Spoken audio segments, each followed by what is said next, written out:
This video was sponsored by Verve. Head to vrv.co/arlo to get a 30-day free trial of Verve Premium. Verve is a streaming service with anime, classic cartoons, anime, adult animation, anime, nerdy shows, and let me see, what else? Oh yeah, tons of anime through Crunchyroll and High Dive. For some more mature comedic fare, I'm a big fan of Film Cow, and Verve has even got Detective Heart of America, a feature-length movie about an Eagle statue detective. For the best deal, you can get every channel ad-free, exclusive shows, offline viewing, and early access to new content for only $9.99 a month through Verve Premium. Again, head over to verve.co/arlo to try out this service free for 30 days, and be sure to head down to the comments and let me know what you're watching.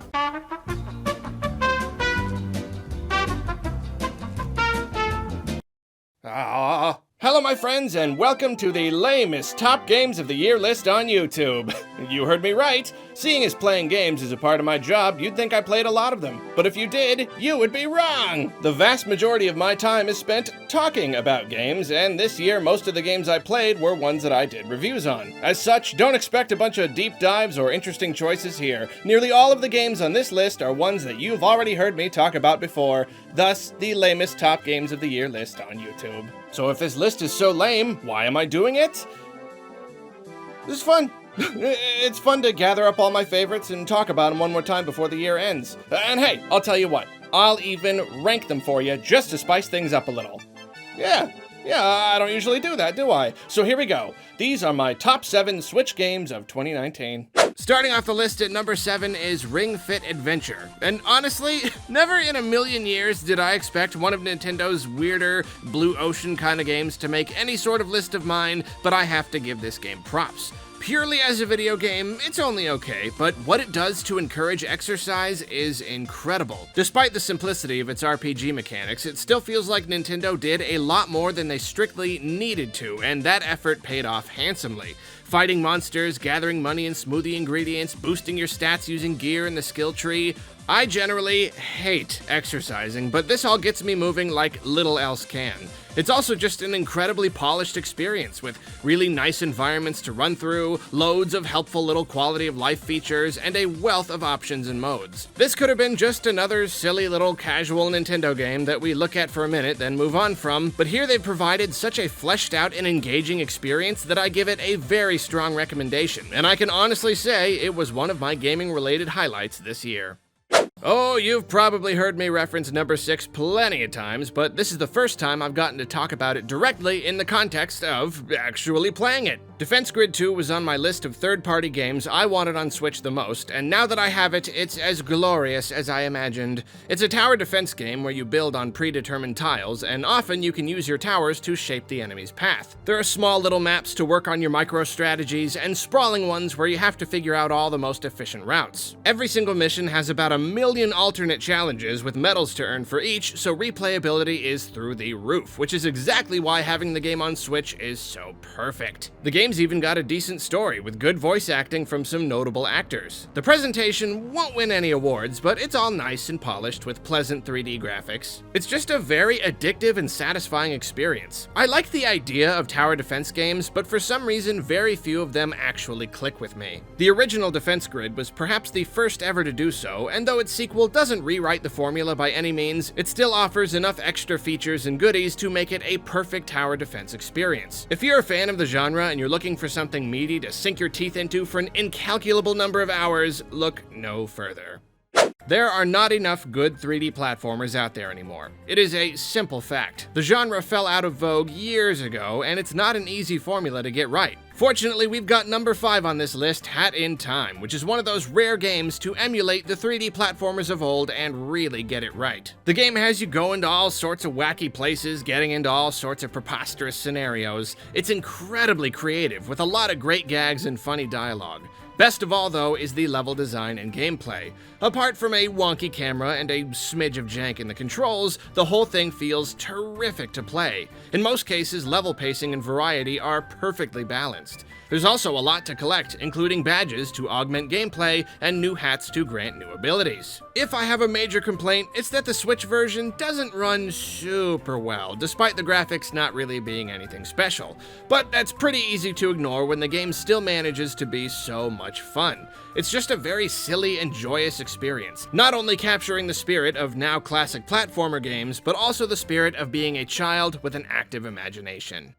There was no way I was getting through this list without the goose shoving his honking head in here somewhere. Number 4 is Untitled Goose Game, because of course it is. The game captured my interest from the first moment I saw the trailer, and once I finally got my hands on it, I found that my hype was completely justified. Rarely do I find myself wanting to work through a game so slowly, playing with every little mechanic, trying to find every interaction. It's part puzzle game, part stealth, part who even knows, and it's an absolute delight from start to finish. If it's got one thing going against it, it's that it's way too short.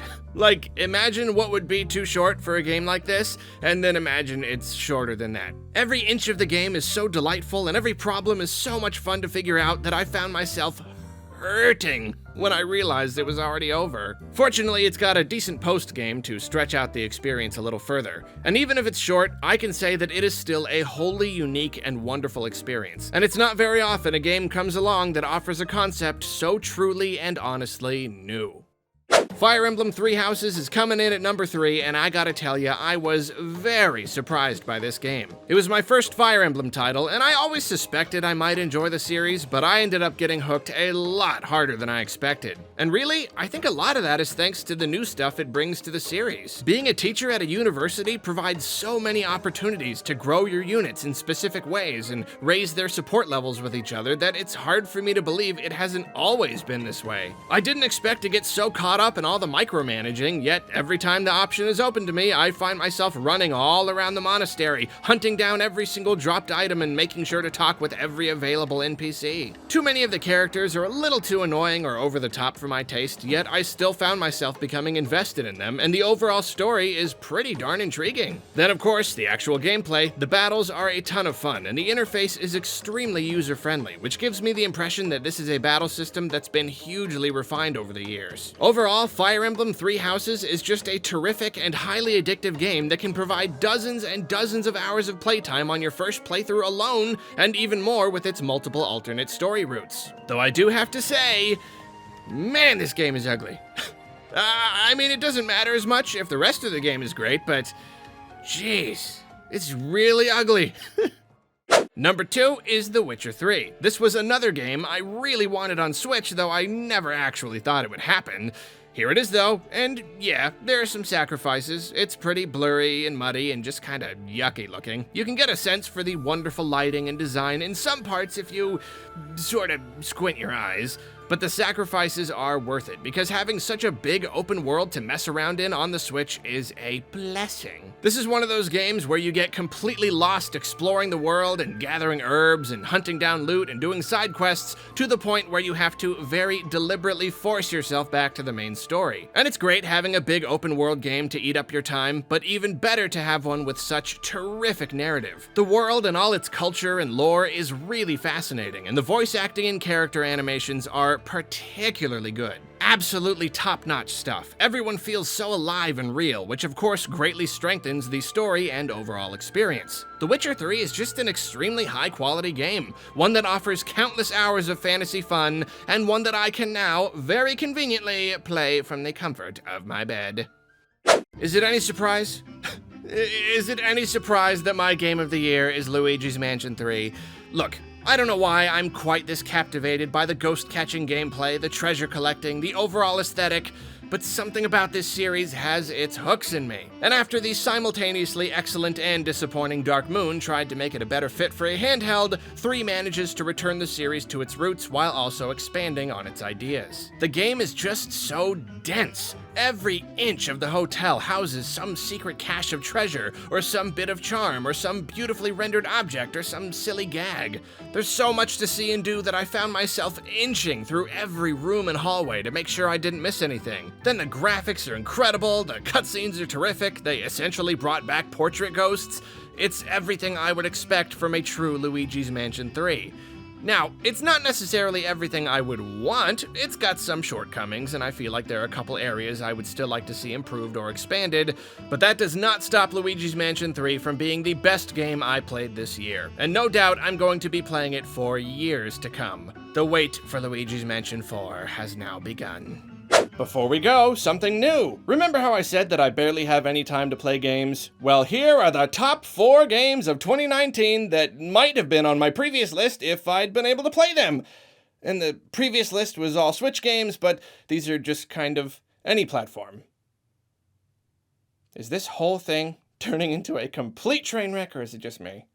Number 4 is Darkwood. The publisher was kind enough to send me a copy, and I actually got a chance to try it out. What I found was a very compelling survival horror game. The extremely creepy aesthetic was enough to get my attention, and I was further pulled in by its gameplay and systems. I've been looking for challenging games more and more in recent years, and like any survival game, Darkwood is tough.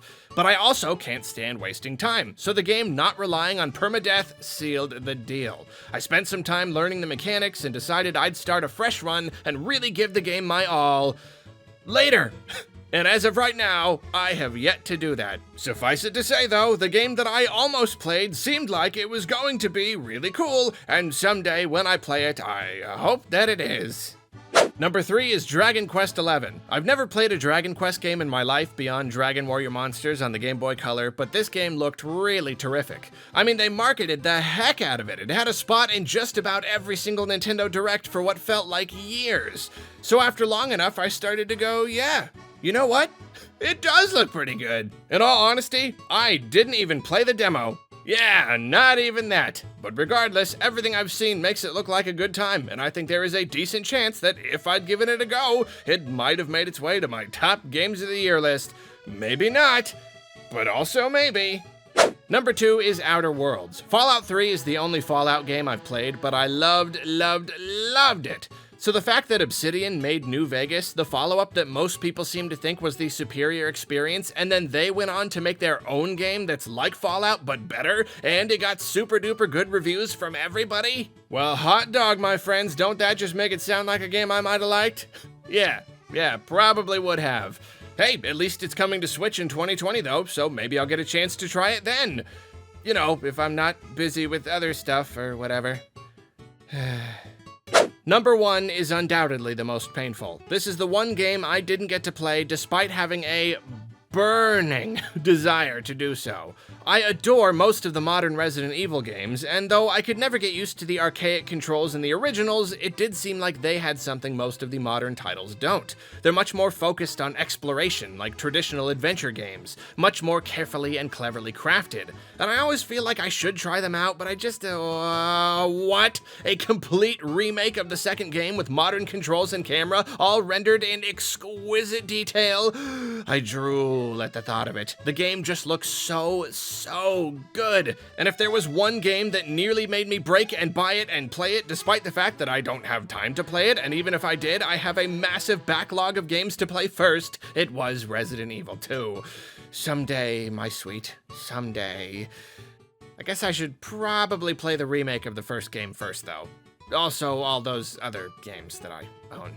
Heh. So there you have it. Did all the self-deprecating humor in this video come off as funny and endearing, or did my lack of time to play games in 2019 make this a legitimately bad video that I should have just not made? Be sure to not let me know down in the comments, because my self-esteem can't handle the answer. See you later. Oh, Christmas time is a Christmas cheer, and I literally just realized I don't have my Santa hat on.